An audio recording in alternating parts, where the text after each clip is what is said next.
Episode 123, Where is My Daughter?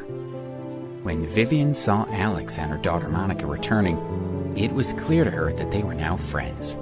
She was surprised, and although she couldn't work out how it had happened, she felt very happy. Alex left Monica with Vivian and went away. The next 3 days passed by as usual. Ken Stokes still hadn't heard anything useful about Debbie.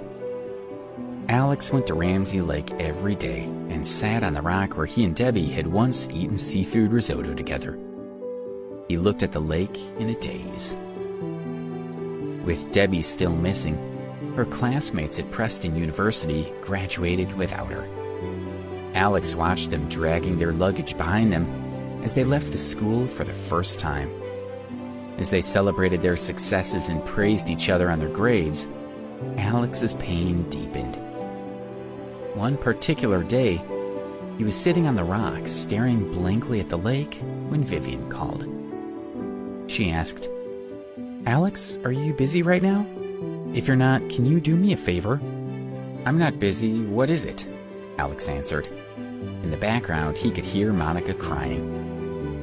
"I wondered if you could help me by taking Monica out to play today. I was hoping to take her myself, but the man who is taking over the bar called me unexpectedly, saying he needs to discuss the details with me this morning. I tried to explain it to Monica, but she refused to listen," Vivian said worriedly. "No problem. I'll come at your place now. Then you'll be free to do what you need to do," Alex said. He ended the call and stood up to leave. He felt a bit worried about Monica after hearing her anguished crying over the phone. As he left the university campus, he stood at the intersection to find a cab. He suddenly felt that something was wrong behind him, but when he turned around to take a look, he couldn't see anything unusual. He shook his head doubtfully as a cab pulled up next to him. He climbed in and headed to Vivian's home. When he arrived, Vivian thanked him profusely.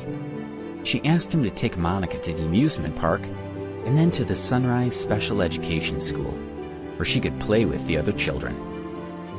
"Why there?" Alex asked. He was happy to take Monica to the amusement park, but he couldn't understand why she wanted him to take her to a special school. He assumed the other children there would also have learning disabilities. Vivian replied, "Because there, Monica is equal to the others. No one will look at her with discrimination, pity, or mockery. She can feel normal there." She looked sad. In the past, she had taken Monica to many different places, but when people saw that Monica was lacking in intelligence, they always looked at her with pity. "I understand," Alex thought.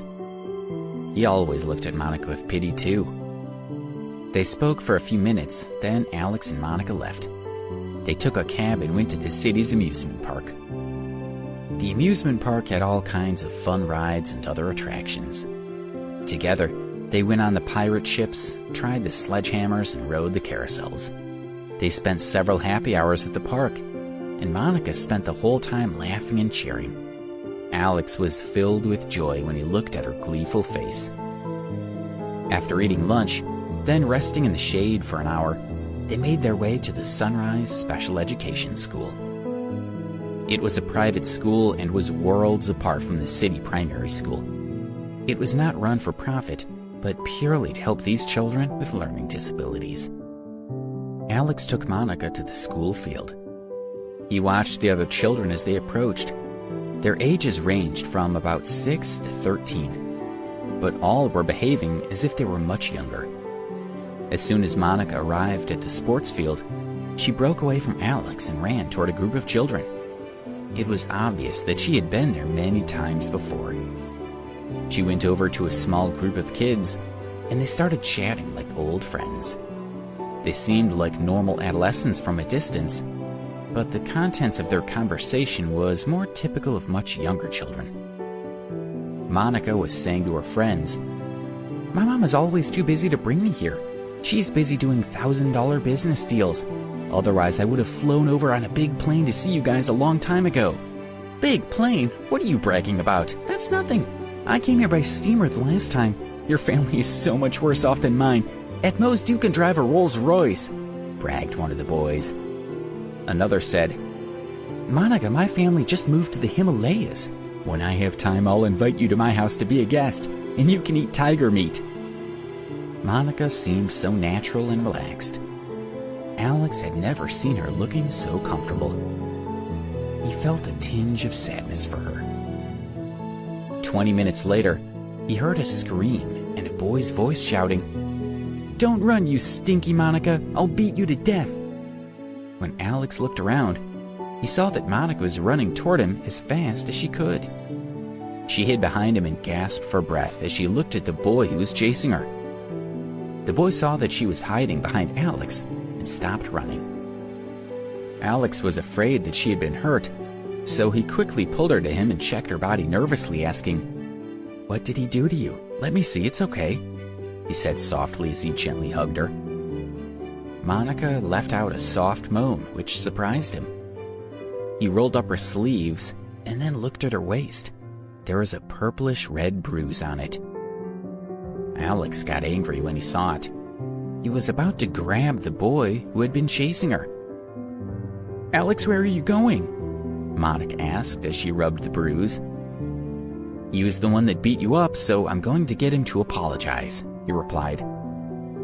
"Oh," Monica said. Then she paused for a moment before laughing out loud. "But he wasn't the one who hit me." Alex stopped and walked back over to her. "Who hit you then?" Monica suddenly felt at a loss. She lowered her head, and a few seconds later, 2 tears rolled down her cheeks. "Monica, don't cry, it's all right." Seeing her like this, his heart sank. He held her and tried to comfort her. "Monica, tell me who hit you. I promise I can sort it out." Her eyes and nose were red, and she looked pitiful. Looking into his eyes, she felt warm inside. "I don't know who they are. These men sometimes come to our house at night. They hug Mom for ages, and it makes me really scared. So last time I hit the man, but he hit me back. And then he hit Mom and dragged her into her bedroom and locked the door so I couldn't get in. I heard Mom shouting inside, and I was so scared." When Monica remembered what had happened, she was so frightened that more tears streamed down her cheeks, and her chest heaved up and down. She pulled up her sleeves and the legs of her shorts. And here, this is where they hit me." On Monica's snow-white skin, Alex could see lots of scars and bruises. He was horrified. "Does your mom have bruises too?" he asked as he helped her to straighten her clothes. "Yes, she's got more than me, and she cries every night." "Do you remember what this man looked like?" His heart was filled with anger. "It's a different man every time. I can't remember them all. That's why I was so scared when you came to the house the first time. I thought you wanted to hit Mom and drag her into the bedroom. That's why I hit you." "It's all right, I understand.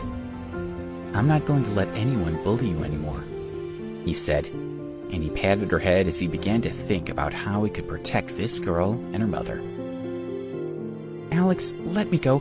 I want to apologize to my friend. We were just playing a game. I shouldn't have pretended that I was so scared." Monica recovered her composure. She smiled at Alex and ran toward the little boy. Watching her holding the boy's hand and apologizing, Alex became lost in thought.